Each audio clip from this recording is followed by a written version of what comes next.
waa qiso xanuun badan. waa nin maskiin ah oo tuugsanaya waxaa dulminaya nin taajir ah oo aad aragtaan. run ahaantii maskiinka wuu carooday, wuxuu leeyahay waryaa maxaad u haraantinaysaa shayga aan leeyahay. maalintii dambe ayuu ku soo laabtay.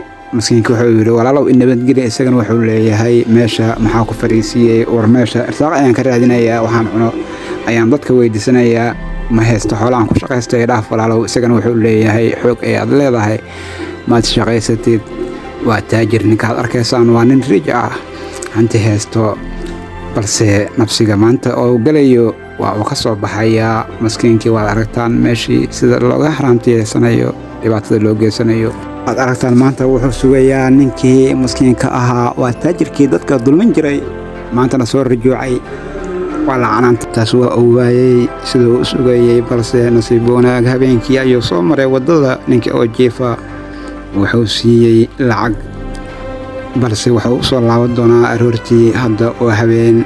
oo wuxuu u socdaa ninka taajirka ah gurigiisa. ninkaana qofsiisa lacagta ma garanayo.